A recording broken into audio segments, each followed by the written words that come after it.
بسم الله الرحمن الرحيم الحمد لله وحده والصلاة والسلام على من لا نبي بعده وأشهد أن لا إله إلا الله وحده لا شريك له وأشهد أن سيدنا ومولانا محمدا عبد الله ورسوله صلى الله تعالى عليه وعلى آله وأصحابه وبارك وسلم تسليما كثيرا كثيرا أما بعد.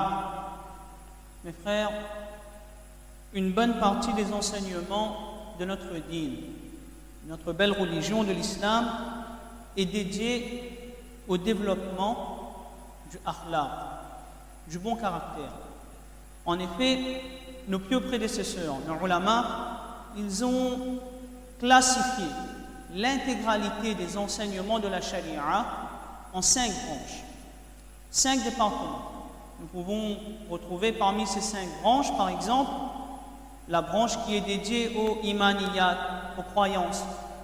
Nous pouvons retrouver également la branche qui est dédiée aux ibadat, aux actes d'adoration. Nous y trouvons la salat, le sawm, etc. Et il y a une branche, un département qui a été exclusivement réservé au akhlaqiyat, au bon comportement. C'est pourquoi autant le fait d'accomplir la salat est une obligation de notre dîn, autant bien agir avec autrui est également une injonction de notre dîn de l'islam. Et parmi ces valeurs si importantes et si précieuses que l'islam nous demande d'entretenir en nous, il y a le respect de nos engagements. Le respect de nos engagements, le respect de la parole donnée. Et dans le Coran, Allah subhanahu wa ta'ala, il met l'emphase sur ce point. Parce qu'Allah subhanahu wa ta'ala, il nous dit وَأَوْفُوا بِالْعَهْدِ إِنَّ الْعَهْدَ كَانَ مَسْئُولًا. Et remplissez l'engagement. Remplissez l'engagement, car on sera questionné au sujet de nos engagements. Et si nous allons voir à travers la vie de Rasulullah sallallahu alayhi wa sallam, nous allons comprendre rapidement que le prophète sallallahu alayhi wa sallam, c'était celui qui respectait ses engagements. Chacun d'entre nous, on sait par exemple quelle a été la cause de l'absence de Hudayfa radiyallahu anhu lors de la bataille de Badr. Très rapidement, Hudayfa radiyallahu anhu, qui était un proche compagnon du prophète sallallahu alayhi wa sallam. C'était le confident même du prophète sallallahu alayhi wa sallam. Mais il n'a pas participé à la première et la plus prestigieuse bataille de l'islam. Pourquoi? Parce que Hudayfa radiyallahu anhu avait quitté Madina Munawwara, accompagné de son père, quelque temps avant la bataille de Badr. Et à ce moment-là, il ne savait même pas qu'allait avoir lieu la bataille de Badr. Il était sorti pour un voyage quelconque, et en chemin, lors de son retour vers Madina, il est intercepté par les Quraysh de Makkah. Ils le font prisonnier, lui ainsi que son père, et les Quraysh de Makkah commencent à parlementer avec lui. Il y a des pourparlers qui sont mis en place, et ces Quraysh-là, il lui dit que tu peux retrouver Madina à une condition, qu'il y aura dans quelques jours cette bataille qui aura lieu. Tu ne participeras pas à cette bataille. Hudayfa radiyallahu anhu, il accepte sans comprendre l'importance de la bataille de Badr. Il rentre à Madina Munawwara et il comprend l'ampleur de cette bataille, que vraiment on est là dans une situation de crise. Et il va voir le prophète sallallahu alayhi wa sallam. Il va lui dire que je veux participer à la bataille, mais j'ai dit ça aux Quraysh. Mais on est là dans une situation de crise et j'ai donné ma parole à qui? Non pas seulement à des non-musulmans, mais à des ennemis. Qu'est-ce que le prophète sallallahu alayhi wa sallam il va dire? Que nous, musulmans, on respecte notre parole. Tu ne participeras pas à la bataille et on fera dua qu'Allah subhanahu wa ta'ala, il nous accorde la victoire. C'était là l'importance qu'accordait le prophète sallallahu alayhi wa sallam au respect des engagements, au respect de la parole donnée. En l'an 6 de l'Hégire, autre exemple marquant, en l'an 6 de l'Hégire, le prophète sallallahu alayhi wa sallam, il décide d'aller accomplir la Umrah à Makkah Mukarrama. Arrivé à Hudaybiyah, une localité, on va dire, tout proche de Makkah, il est intercepté par les Quraysh. Pas d'autorisation d'accomplir la Umrah. L'histoire est longue, mais il faut savoir qu'à la fin, il y a eu un traité qui a été mis en place entre les Quraysh et les Sahaba radiyallahu anhu ajma'in et le prophète sallallahu alayhi wa sallam. Un traité unilatéral qui est en totale défaveur pour les musulmans. Pourquoi? Parce que les clauses de ce traité stipulent quoi? Que si quelqu'un ayant embrassé l'islam décide de quitter Makkah, là où il est persécuté, il est torturé, pour se rendre à Madina, les musulmans ont l'obligation de le renvoyer à Makkah. Mais si quelqu'un quitte Madina pour se rendre à Makkah, alors les Quraysh de Makkah n'ont aucune obligation de le renvoyer à Madina. Le prophète sallallahu alayhi wa sallam, il va accepter tout cela. Mais avant même que le traité ne soit signé, Abu Jandal radiyallahu anhu, qui a embrassé l'islam et qui est encore à Makkah, qui est persécuté, qui est torturé par le Quraysh, il arrive à se libérer et il arrive à Hudaybiyah, les chaînes aux pieds si l'on peut dire. Et il demande au prophète d'Allah de l'emmener à Madina car il est persécuté à Makkah.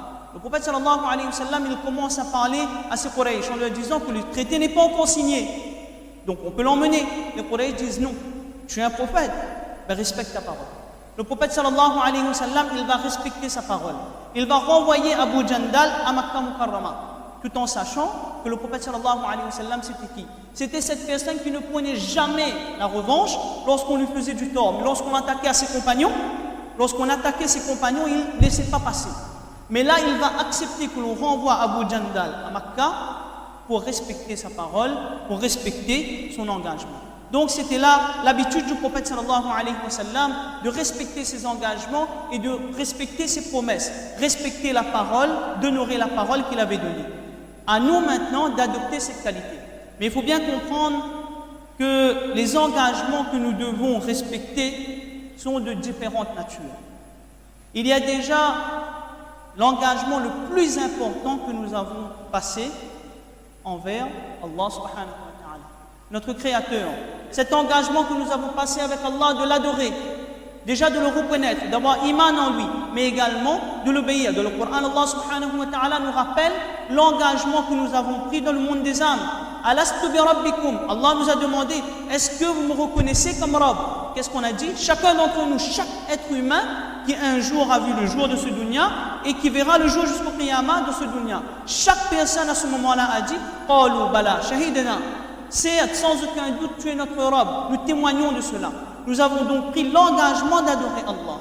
Et les ulama, ils nous expliquent que si nous allons respecter dans notre vie au quotidien cet engagement que nous avons pris avec Allah, avec notre Créateur, ce sera un moyen pour que nous puissions plus aisément respecter nos engagements envers autrui. Car il ne faut pas oublier que nous vivons dans une société où nous avons pris des engagements avec différents individus autour de nous.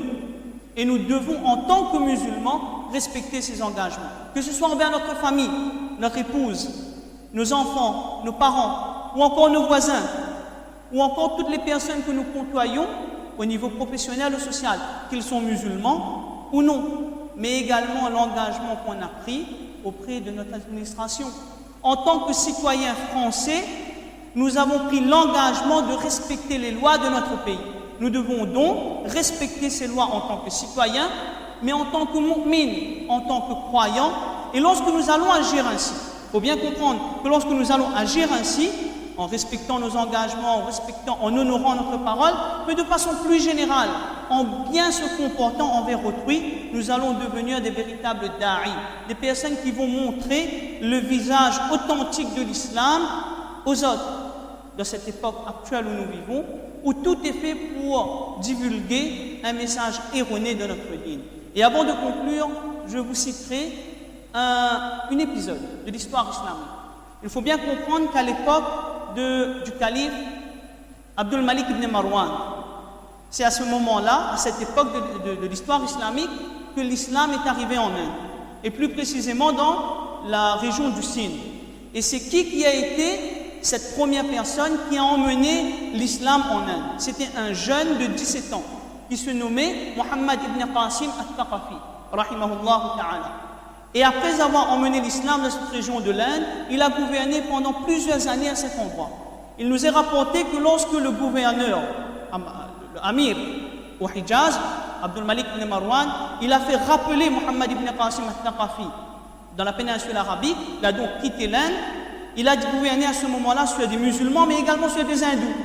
Il était dirigeant là-bas. Lorsqu'il a quitté l'Inde, les hindous qu'il a gouvernés ont édifié en son honneur des statues, car c'était permis pour eux, pour les musulmans non, tellement il était quelqu'un qui était juste envers eux. Tellement il était un gouverneur qui était juste envers ces personnes-là. Tellement il a bien agi envers ces personnes. Il a donc montré le véritable image de l'islam. À nous aujourd'hui de montrer à ceux qui nous entourent, à tout ce qui nous entoure, le véritable image de l'islam en respectant nos engagements, mais également en agissant bien de façon générale envers tout le monde que nous côtoyons. Ce sera l'occasion pour nous d'être de véritables ambassadeurs de l'islam autour de nous. Allah nous donne le tawfiq de comprendre ces quelques paroles et de propager cela à travers nous, Inch'Allah. Subhanallah wa bihamdihi, subhanakallah.